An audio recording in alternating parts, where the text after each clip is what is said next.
It is not disputed that the accused appellant Ram is a handicapped person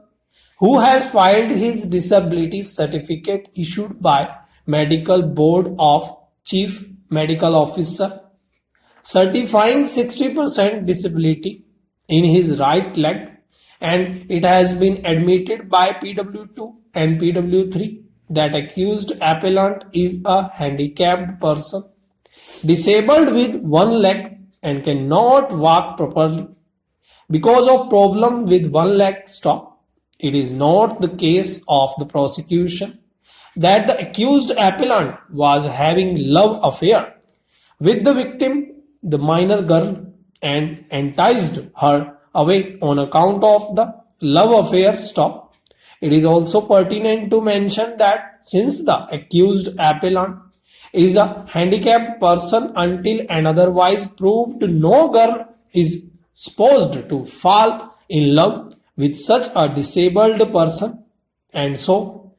even in case of any one side liking of victim by accused appellant, there can be no reason for the victim to go with the accused appellant at her own stop. There is no whisper of any force having been used by the accused appellant or other accused persons in forcibly sitting the victim in jeep with the accused appellant stop. It has been contended by the accused appellant that the victim was major and was living with her parents in Jaunpur, and the police have not made any efforts to trace out the victim at Jaunpur or anywhere else where the appellant allegedly taken her away stop. It is pertinent to mention that the first informant is a law graduate, and it is expected from him as a prudent man to inform the police immediately after the incident so that there could have been better possibility of tracing out the victim's stop. The prosecution has also not made any efforts of tracing the victim by taking the accused appellant on police remand stop. The prosecution has failed to explain the inordinate delay of around 4 days in lodging FIR stop. It has also been contended that as per entries in the family register, the victim was major at the time of incident stop. The possibility of eloping of victim in the darkness of night without knowledge of anybody may not be ruled out stop para.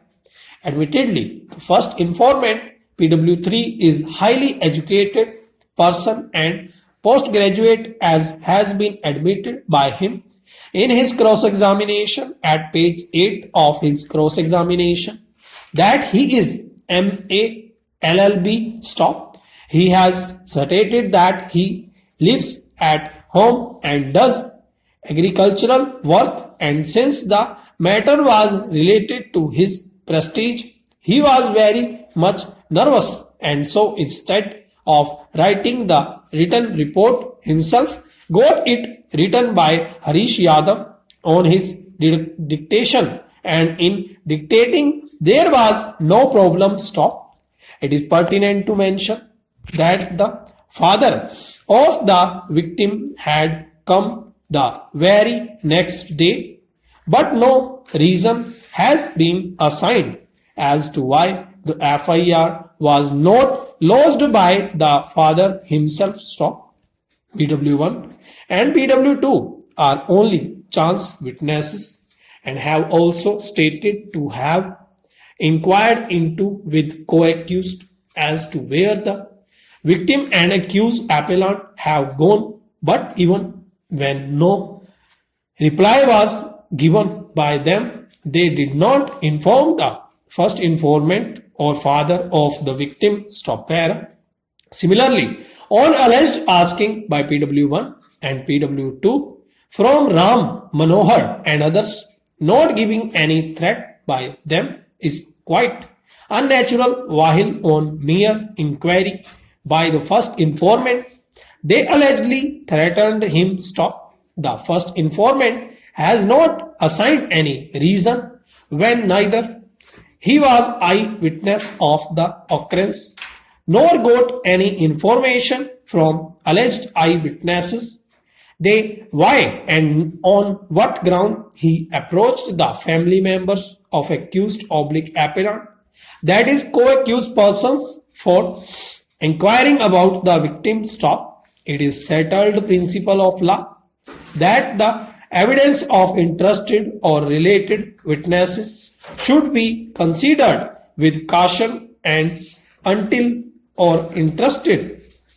it is found to be trustworthy, the conviction of accused on the basis of evidence of related or interested witness is not just stopped. In view of the decisions made above and considering the unnatural conduct of PW1 and PW2, I am of the considered view that they are not proved to be eyewitnesses of the incident of enticing away victim by accused oblique appellant in presence of co-accused persons or otherwise, and their testimony is neither reliable nor trustworthy.